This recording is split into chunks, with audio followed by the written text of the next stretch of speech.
पता नहीं चल रहा। तूने बताया नहीं, ये पैसा तू कहाँ इस्तेमाल करने वाला है? यही बताने के लिए मैं तुझे यहाँ लेके आया। मैं पैसे यहाँ पे इन्वेस्ट करने वाला हूँ। यहाँ? हाँ। कैसे? अभी देख, गौर से देख। यहाँ पे दो तरीके के ठेले वाले हैं। एक वो जिनके पास बहुत सारा माल और बहुत सारे कस्टमर्स भी हैं, और एक वो जिनके पास बिल्कुल भी माल नहीं है और बिल्कुल भी कस्टमर्स नहीं। हाँ, वो तो दिखाई दे रहा है, लेकिन तेरा मुद्दा समझ में नहीं आया। मुझे पता है इनके पास कस्टमर्स क्यों नहीं, क्योंकि इनके पास पैसे नहीं है इन्वेस्ट करने के लिए। अगर इनके पास पैसे होते तो ये ज़्यादा मात्रा में सामान उठाते होलसेल से, और इनको भी प्रॉफिट होता। लेकिन अब इन्हीं लोगों को मैं पैसे दूंगा। नहीं, मैं कुछ समझा नहीं, खुल के बता। देख, मैं इनको ब्याज पे पैसे दूंगा, हर दिन के बेसिस पे। इस पैसे से ये होलसेल से सामान उठाए तो इनका भी प्रॉफिट होगा और मेरा भी प्रॉफिट होगा।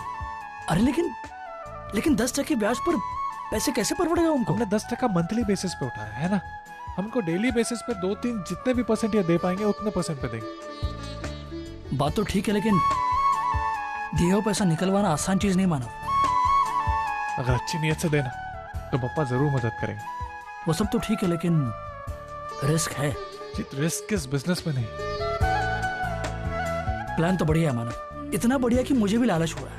मैं सोच रहा हूँ मेरी नौकरी छोड़ छाड़ के तेरे साथ मैं ये बिजनेस कर लूं। तू सीरियस है? हाँ यार, एकदम सीरियस। ठीक है।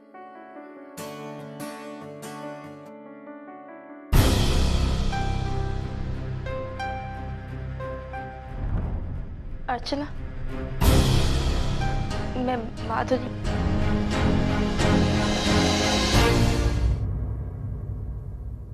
मैं जानती हूँ तुम मुझसे बहुत नाराज हो, लेकिन प्लीज मेरी बात सुन लो एक बार।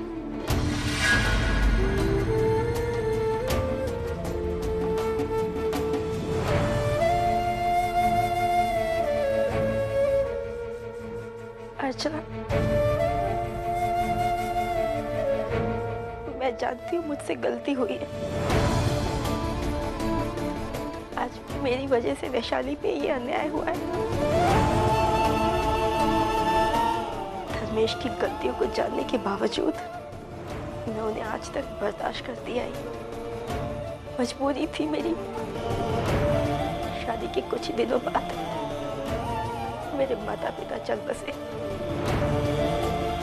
तब मेरे पास जीने का सिर्फ एक ही सहारा था, धर्मेश। मैं जानती थी कि मैं अकेले रहना अफोर्ड नहीं कर सकती, क्योंकि वरुण की जिम्मेदारी थी मुझ पे। हमेशा एक डर सा लगा रहता था कि कहीं धर्मेश मुझे छोड़ ना दे। अर्चना, जिस दिन मुझे पता चला कि उनकी दूसरी शादी हो गई, तब मैं उन पे बहुत नाराज हुई, बहुत चिल्लाई। मैंने 1 महीने तक उनसे बात तक नहीं की। लेकिन एक वक्त ऐसा आया जब मुझे अपनी जिद छोड़नी पड़ी। मैंने वो दिन कैसे काटे हैं इस बात की तो कल्पना तक नहीं कर सकती। घुट घुट के जीती थी मैं तब, लेकिन मुझे पता था कि मुझे जीना पड़ेगा, अपने लिए नहीं तो अपने बच्चे की जिंदगी के लिए। चलो, मैं तुम्हें ये सब इसीलिए नहीं कह रही कि तुम मुझ पे तरस खाओ, बल्कि इसीलिए कह रही हूँ कि आज वही डर मुझ पे वापस हावी हो गया है। धर्मेश मुझे अवॉइड करने लगे, वो मेरा फोन नहीं उठा रहे। शायद उनके और वैशाली के बीच में जो तनाव है उसकी वजह से। लेकिन मेरे और मेरे बच्चे की जिंदगी भी तो दांव पे। अर्चना, मैं बस यही जानना चाहती हूँ कि वो कहाँ है। यकीन मानो, मैं एक बार उनसे मिल लूंगी, मैं उसके बाद हमेशा के लिए उनकी जिंदगी से चली जाऊंगी। तुम्हें कहीं जाने की जरूरत नहीं है माधुरी।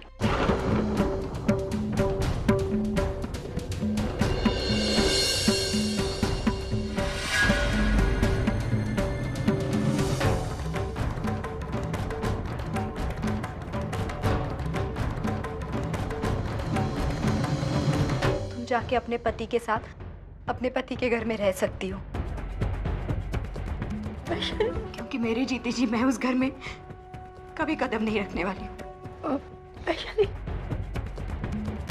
तुम अपने पति की सारी सच्चाई जानने के बावजूद उसे माफ करने का बड़प्पन रखती हो, लेकिन मेरा दिल इतना बड़ा नहीं है। मैं धर्मेश को कभी माफ नहीं कर सकती। वैशाली प्लीज समझिए। तुम्हें जो बोलना था तुम बोल चुकी हो, तुमने सब कुछ सुन लिया। इससे ज्यादा मुझे कुछ सुनना नहीं। तुम चली जाओ यहाँ से।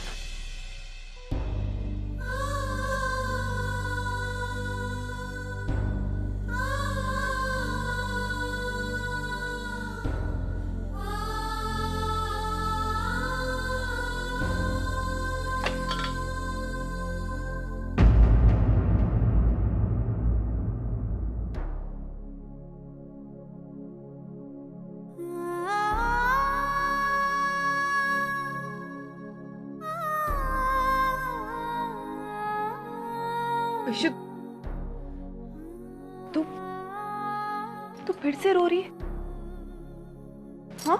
नहीं, माधुरी आई थी।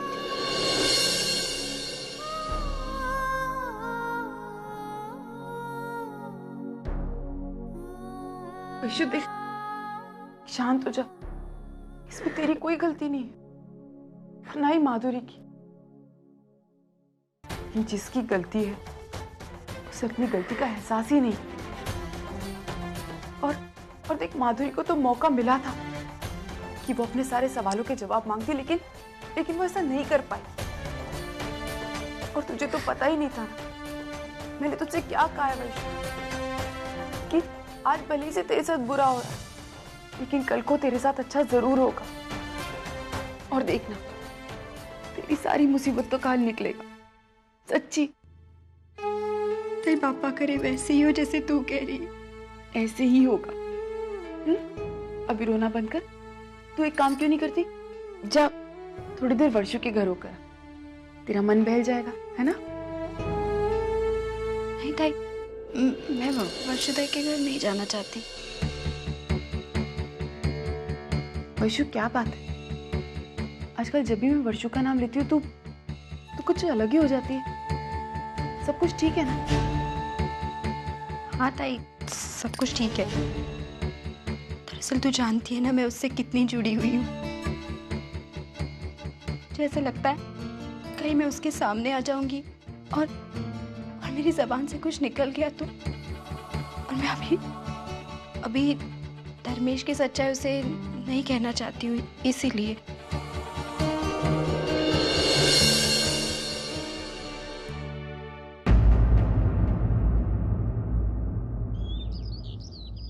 पता नहीं है वैशु भी फिर से कहाँ गायब हो गई। कहा था मुझे फोन करूंगी, अब ना तो उसका पता है ना उसके फोन का। वर्षा, हाँ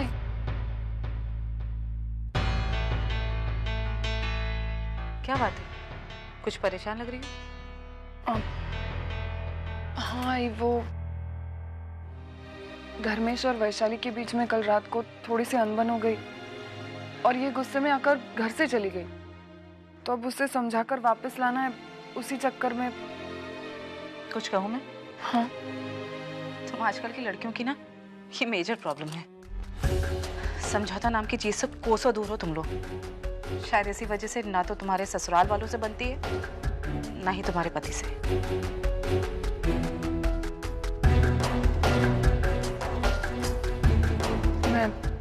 मैं आई के घर पर फोन करके देखती हूँ, वो अभी तक वहीं पर है या फिर निकल गई।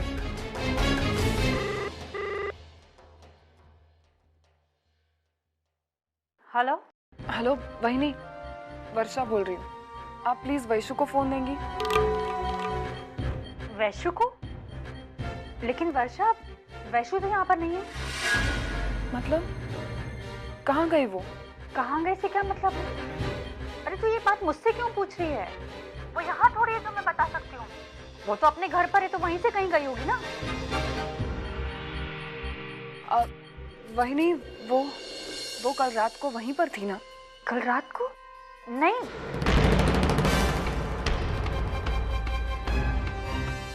क्या बात है? कोई प्रॉब्लम है क्या?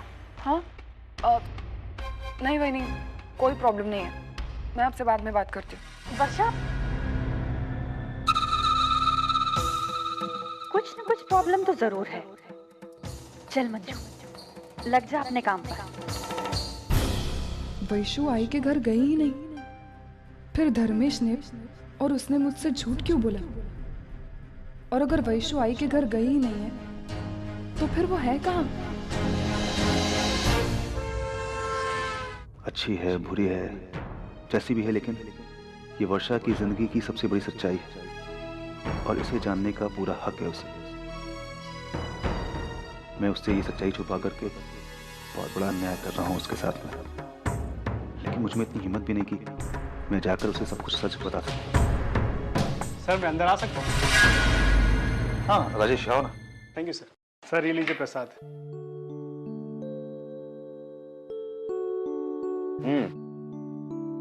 थैंक्स।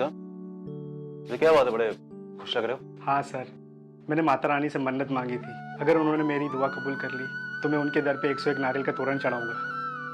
और माँ ने मेरी सुन ली सर, मैं जल्दी बाप बनने जा रहा हूँ। कई सालों से खुशी की राह देख रहा था सर, और वो खुशी माँ ने मेरी झोली में डाल दी सर। पहले किसी डॉक्टर से कंसल्ट किया था? सर कई सारे डॉक्टर के पास गया, पर सबने यही कहा कि तुम कभी बाप नहीं बन सकते सर, लेकिन मैंने कभी हिम्मत नहीं हारी। मैं जानता था जहाँ इंसान की कोशिश काम करना बंद कर देती है वहीं भगवान की दुआ रंग लाती है, इसलिए मैंने माता रानी का दरवाजा खटखटाया और माँ ने मेरी सुन ली। राजेश क्या वाकई में ऐसा होता है? सर भगवान चाहे तो क्या नहीं हो सकता। वैसे कहाँ है ये श्रीरंगपुर? सर करीबन मुंबई से 40 किलोमीटर की दूरी पर है। अब सुबह जाके शाम को लौट के आ सकते हैं। चलो बहुत बहुत मुबारक हो और भगवान ऐसे ही तुम्हारी मनोकामना पूरी करता है। थैंक्स।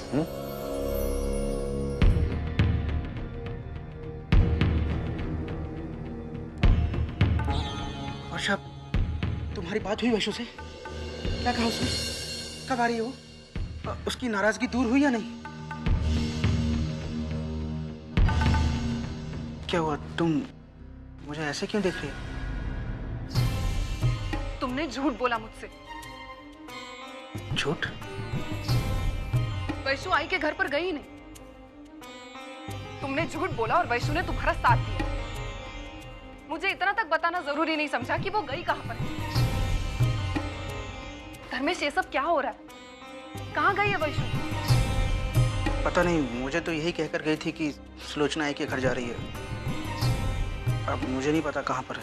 तुम जरूर मुझसे कुछ छुपा रहे हो। मुझे बताओ बात क्या है? देखो धर्मेश, मैं नहीं जानती तुम दोनों के बीच में क्या प्रॉब्लम्स है, लेकिन तुम बच्चों जैसे बिहेव करके उन प्रॉब्लम्स को कॉम्प्लिकेट क्यों कर रहे हो? छोटी सी बात का इतना बड़ा इशू क्यों बनाया जा रहा है? देखो, अगर तुम वैशु से बात नहीं कर सकते ना, तो मुझे बताओ ना, मैं जाकर उससे बात करूंगी, उसे समझाऊंगी। लेकिन मुझे बताओ तो कि वो है कहां पर? मैं तुमसे कुछ पूछ रही हूँ, कहां पे है वैशु? के घर पे है वो।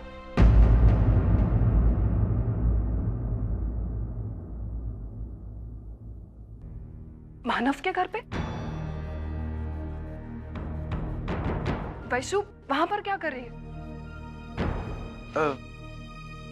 मुझे नहीं पता, वो बस जब गई थी तो ये कहकर गई थी कि किसी ऐसी जगह पर जा रही है जहां मैं नहीं जा सकता। लेकिन क्यों धर्मेश, ऐसा क्या हो गया है? वो ऐसे अजीब तरह से बिहेव क्यों कर रही है? अच्छा नहीं, इस वक्त वर्षा से कुछ भी कहना ठीक नहीं होगा। इसे जो भी पता चलना है वैशु से ही पता चलना। इसी बहाने इस बात का अंदाजा भी हो जाएगा कि आखिर वैशु अब क्या चाहती है। ठीक है, अगर तुम मुझे कुछ नहीं बताना चाहते तो मैं जाकर खुद उसे पूछूंगी। वर्षा, तुम प्लीज वैशु से कोई ऐसी बात मत करना जिससे उसे तकलीफ हो, प्लीज। ठीक है।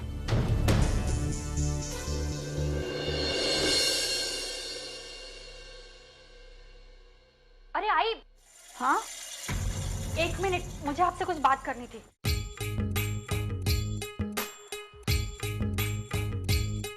आई, वर्षा का फोन आया था और वो मुझसे वैशु के बारे में पूछ रही थी। क्या मतलब? मतलब तो मेरी भी समझ में नहीं आया। अब देखिए ना आई, अगर वर्षा को वैशु से बात करनी थी तो उसने हमारे यहाँ पर क्यों फोन किया? वो वैशु के घर पर भी कर सकती थी ना, लेकिन उसने ऐसा नहीं किया। और वो मुझसे पूछ रही थी कि वैशु कहाँ पर है और वो कैसी है। इसका मतलब है वैशु शायद रात से उसके घर पर नहीं है। आई, वर्षा मुझे ना वैशु के लिए बहुत परेशान दिख रही थी। अब कहीं ऐसा तो नहीं कि वैशु और धर्मेश के बीच में कुछ प्रॉब्लम हो गई हो और वो सब लोग मिलकर हमसे बात छुपाने की कोशिश कर रहे हो? तुमने वैशाली से बात की फोन पर? वैशु को मैंने बहुत फोन लगाया लेकिन उसका फोन कंटिन्यूअसली बंद आ रहा है। आई, कहीं धर्मेश और वैशु के बीच में कुछ मेजर प्रॉब्लम तो नहीं होगी ना? अरे नहीं नहीं, तुम खामखा बात का बतंगड़ बना रही हो। पति पत्नी के बीच में तो छोटे मोटे झगड़े होते रहते हैं। मुझे लगता है वैशाली और धर्मेश के बीच में कोई छोटा सा झगड़ा हुआ होगा, इसीलिए तो उन्होंने हमें नहीं बताया। अच्छा मुझे बता, खाना बन गया? नहीं बना। तो जा जल्दी से बना ले जा।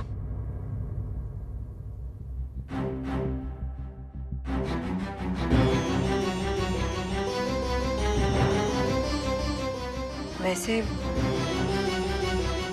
वैशु से बात करनी होगी।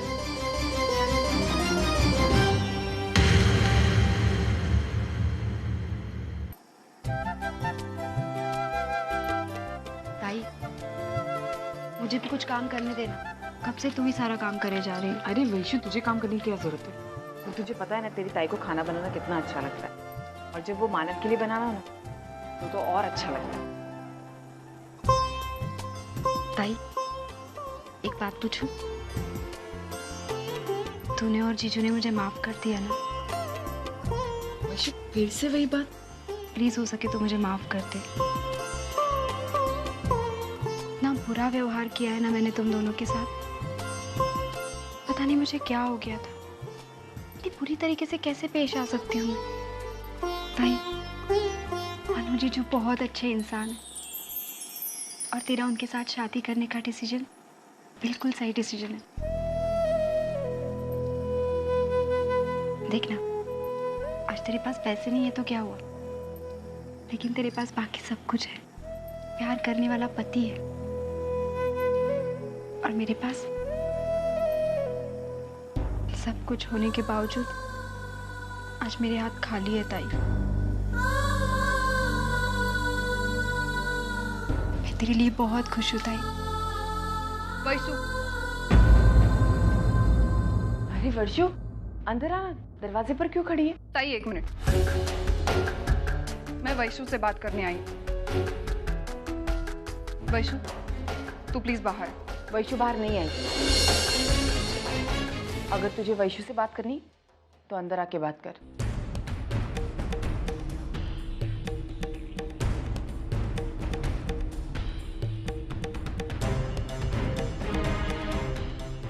क्या है ये सब वैशु?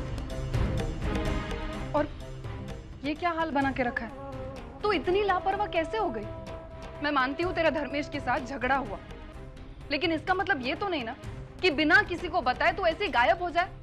और जब मैं तुझसे बात करने की कोशिश कर रही थी, तूने मुझसे झूठ बोला कि तू आई के घर पे चली गई। क्या हो गया तेरे और धर्मेश के बीच में जो तुझे यहाँ पर आना पड़ा? खास नहीं ताई, बस ऐसे ही। बस ऐसे ही? अपने पति का घर छोड़कर तू यहाँ पर चौल में आकर रह रही है, वो भी बस ऐसे ही? तू जानती है ना मानव किस किस्म का इंसान है, फिर भी ताई अनु जीजू के बारे में कुछ मत बोल, वो बहुत अच्छा है। तो हम लोग हैं अच्छा? जब वो बहुत अच्छे हैं। और ये कब समझ में आया तुझे? तब जब मैं अकेली हो गई थी, मुझे उन्होंने सहारा दिया। पागल हो गई है तू, जज्बातों में आकर कुछ भी बोले जा रही। नहीं ताई, मैं कुछ भी नहीं कह रही। अब मैं सच कह रही हूँ। मुझे सही गलत की पहचान अब हुई, इंसान का सही चेहरा पता चला है। वैशु, बस हुआ। एक छोटी सी बात को और कितना बड़ा बनाएगी? ऐसा क्या हो गया है जो मानव को लेकर तू इतना। एक सेकेंड, तुम दोनों को मानव को लेकर झगड़ने की जरूरत नहीं है। बस मैं इतना कहना चाहती हूँ कि मानव के बारे में कुछ भी कहने से पहले एक बार सब अपना अपना अतीत देख ले और फिर जो भी कहना है वो कहें।